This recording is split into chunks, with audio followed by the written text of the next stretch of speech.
pretty intriguing excerpts from Chapter 61, Honoring the Lowly, of the BFG Handbook, Christian edition of the Tao Te Ching. It's really fascinating, isn't it? To look at the Tao Te Ching through a Christian lens makes you think, how do those two come together?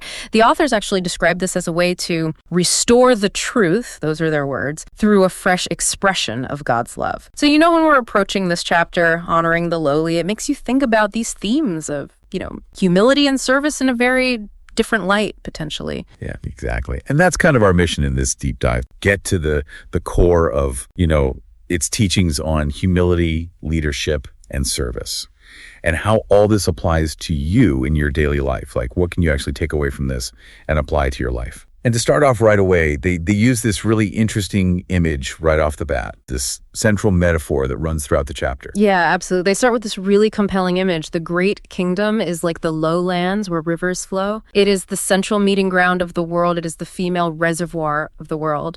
And I think, what's so interesting right from the beginning is that they're positioning greatness not in, being elevated or on a mountaintop, but in being this place of convergence, this point where everything comes together, like the lowlands. Right. And it's this source of nourishment, the female reservoir. It's not insignificant. It's essential for life and connection. Yeah, and it's so interesting how that connects to the biblical idea of stewardship as well. Right. If you think about Genesis 2, with Adam tending the Garden of Eden, it kind of reframes that whole idea of leadership away from control and dominance to nurturing and cultivating, like you were saying. And it's like the female reservoir that receives and then gives sustenance, So what does that mean for how we think about leadership today? How do we apply that idea? That's a huge question, right? I mean, it challenges our typical, top-down command and control understanding of what leadership is. And it suggests that real leadership maybe is more about fostering that capacity in others, helping them grow from the ground up. And this image of the female reservoir is not about being passive. It suggests a power in receiving. Like, think about fertile ground. It seems very still, but it has the potential for immense growth. Right. Yeah, that's so true. And it's so counter to how we typically think about power in our culture, which is so action-oriented, right? Yeah. Exactly. And this leads us to the next idea that the chapter puts forward, which is the masculine honors the feminine for her stillness, and she uses stillness to keep the lower position. The lower position, of course, could be interpreted in many different ways, but the chapter offers a very specific understanding Right, yeah. of what that means. Exactly. They interpret this through that Christian lens. Stillness is a kind of meekness or trust in God. When we think about what Jesus says in Luke 14:10-11, whoever humbles himself will be exalted. That lower position isn't inferiority, it's a posture of humility that leads to honor. And what's interesting is how that connects with that Taoist idea of wu wei, non-action. They're not identical, but they both point to this power in yielding. Right. In not forcing things. Right. Wow. That's a really fascinating parallel because it really challenges that worldly notion that strength always equals, outward power and force, But here it's quiet strength that is the honored position. So how does that translate then when we talk about not individuals, but kingdoms? Yeah. Well, they say, a great kingdom that takes the low place of a small kingdom gains the honor of the smaller. And the reverse as well. It's this reciprocal thing, where you gain honor by taking a humble stance.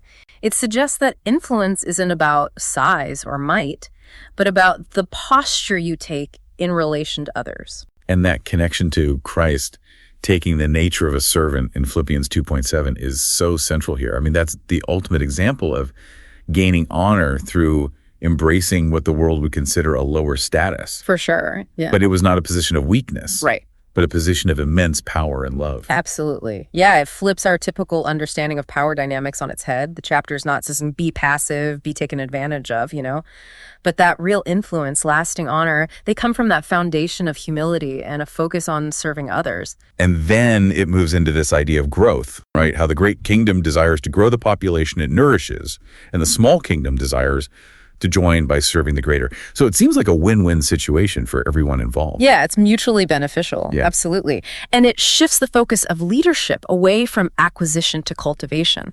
They bring in Proverbs 14:28 here, a large population is a king's glory, emphasizing that the well-being of those served is the true measure of success in leadership. So growth happens not through dominance, but through providing what others need. Right, that makes sense. And then the reciprocal aspect, right? That's so key here.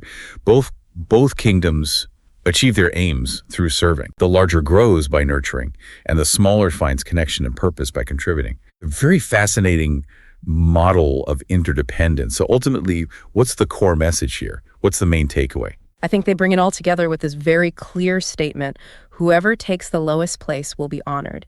It directly echoes Luke 14 and reinforces that core principle that we were talking about, finding exaltation through humility. Yeah, it really drives home the point that in this framework, and it maybe in a bigger sense, true greatness isn't about climbing a ladder. It's about stepping into a posture of humility and service. It's like Jesus washing the disciples' feet, right? What a powerful act to redefine leadership. And then the chapter moves into this section on renewal, where they use this Trinitarian method, MAP. Why those three elements: mindset, aim, and practice? Why are those so significant in the context of renewal, do you think? That's a great question. The Trinitarian aspect, I mean, it's likely referencing the Trinity, the Christian concept. Approaching transformation holistically, these three things working together. Mindset is the foundation, how you think, how you see things. Aim is the direction, what you're striving for. And practice is the implementation, the actual steps that you take. So true renewal requires all three of these to be in alignment. Makes total sense, yeah. A very comprehensive approach. So let's look at the mindset part first. The first one they talk about is humility in leadership and influence, which goes back to that lowlands metaphor. Exactly. So this mindset, it really emphasizes that leadership isn't about wielding power, but about creating that environment where others can flourish. They reference Matthew 20.26 and 23.11, where Jesus says, "The greatest among you should be a servant." A key takeaway for you, the listener, is to consider how you can shift from that command and control approach to one of empowerment and support. And then the mindset of patience and reflection. So that links back to that idea of stillness. And Psalm 46.10, "Be still and know that I am God," really anchors that idea. In our busy lives, why is it so important to cultivate patience and reflection? That's such a great point. In our world, which is so go, go, go, taking time for stillness and reflection can seem counterproductive almost, right? Totally. But this mindset, it highlights how important it is for clear thinking, for making wise decisions. It's about moving beyond that knee-jerk reaction to a thoughtful response. Like in Isaiah 32.17, where it says, "The work of righteousness will be peace, and the effect of righteousness, quietness and assurance forever." Right. So for you, that might mean building in those little moments of pause throughout the day, centering yourself, gaining perspective before acting. Yeah, that's great advice. Okay, and the next one is the mindset of service over dominance. And that draws on the idea of the great kingdom taking the low place. So how does this mindset really challenge our natural tendencies, our ego? Well, it really does. It confronts that desire to control, to be recognized, and it emphasizes that true greatness comes not from lording over others, but from prioritizing their needs. And this is echoing, what we see in Matthew 20.26, and that idea of the last shall be first from Matthew 20.16. Think about how just shifting your focus from what can I gain to how can I help can completely transform your interactions and build stronger relationships. Yeah, that's powerful. Okay, fourth mindset is growth through humble service, explaining how both kingdoms achieve their desires. And the connection to Acts 20.35, it is more blessed to give than to receive. It's so fitting. But it is kind of counterintuitive, isn't it? We grow by giving. It really is. It challenges that scarcity mindset that there's only so much to go around. This mindset suggests that by focusing on how we can contribute to others, we create more opportunities for growth for ourselves and those around us. So it's about recognizing that our well-being is often interconnected. Think about how solving a problem for someone else can actually expand your own skills and understanding. That's a good point. And finally, the mindset of honor through humility. They quote directly here, "Whoever takes the lowest place will be honored," linking this to Luke 14.11 and 22.26. I mean, it really changes the whole way we think about seeking recognition, doesn't it? Absolutely. It suggests that the pursuit of honor shouldn't be the primary goal. Right. When we focus on selfless service and genuine humility, then honor will follow as a natural consequence. It's not something you have to chase after. It's about trusting that true value will be recognized in due time. Okay, so that was the mindset aspect of MAP. So how does the chapter then translate these mindsets into action, into those aims? Yeah, the aim section takes those internal shifts and directs them outwards as conscious intentions. So the first aim, reflecting humility in leadership and influence, is about actively creating space for others to contribute and grow, again referencing Matthew 20.26. So it's the intention behind empowering your team or valuing diverse perspectives. That's what the aim is about. And then the second aim is, really cultivating that calmness and discernment before taking action, which goes along with that patience and reflection mindset, like setting the intention to pause and reflect, especially in those moments when you're stressed out or you need to make a decision. Exactly, yeah. And the third aim, service over domination, it's about consciously putting the needs of others first in all of your interactions. Understanding that true influence comes from that place of humility and selflessness. And this is highlighted throughout Matthew's gospel. So it's about setting the intention to lead with a servant's heart.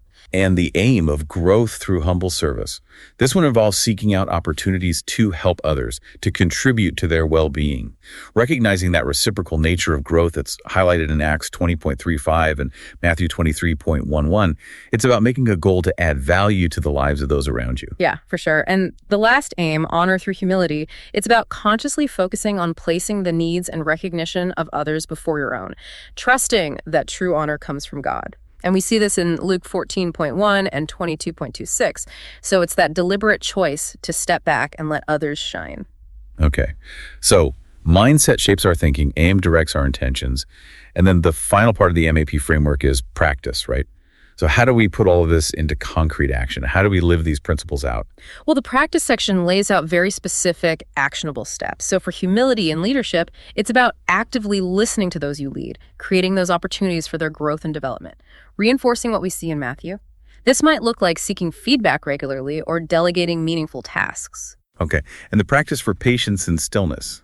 It suggests making those moments of reflection a regular part of your routine, whether that's through prayer or meditation or just quiet contemplation, aligning with Psalm 46.0 and Isaiah 32.17. Just making time for that stillness every day.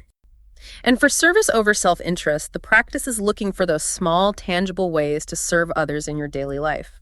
As encouraged in Matthew's gospel, it could be as simple as offering help or showing kindness in your everyday interactions. Right. And the practice of growth through serving others. This one involves actively mentoring and supporting the development of those around you. Echoing those principles in Acts 20.35 and Matthew 23.11, it's about investing your time and energy in helping others grow. Exactly. And the last practice, for honor through humility, is actively acknowledging and celebrating the contributions of others, instead of seeking recognition for yourself.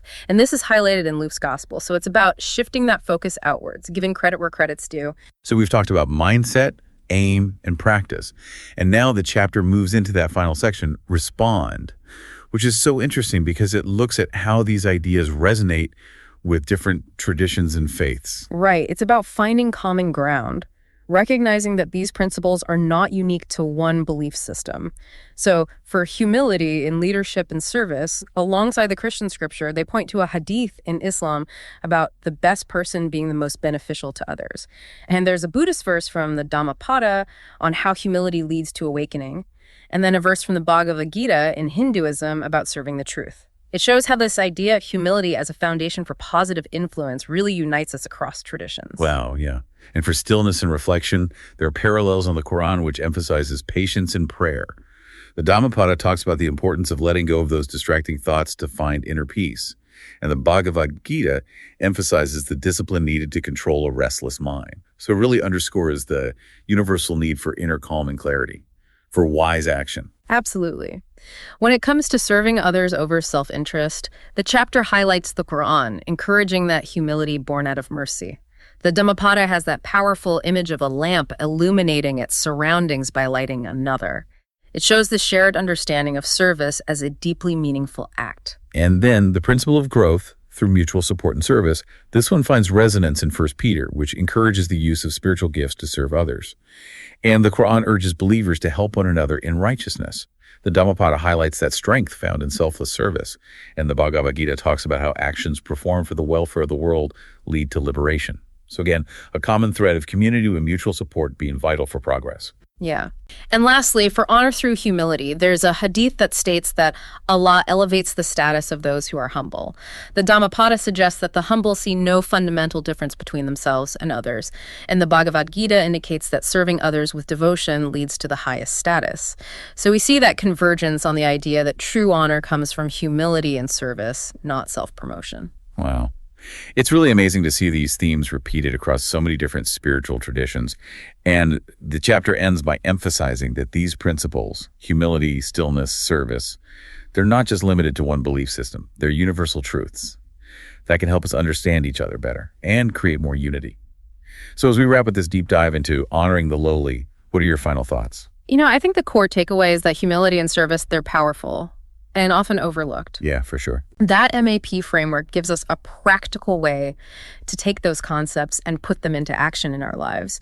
And the response section, it really highlights that universal nature of these values, suggesting that they're fundamental to human flourishing across cultures and beliefs. Absolutely. It makes you think about how choosing to embrace humility and service, regardless of your background, could lead to deeper connections with other people and have a more meaningful impact on the world. Maybe that path of personal fulfillment and collective well-being really does lie in consistently choosing to honor the lowly. So thank you for sharing this material. Yeah. It's been a really, really enriching deep dive. And we look forward to exploring more of these fascinating sources that you guys send our way.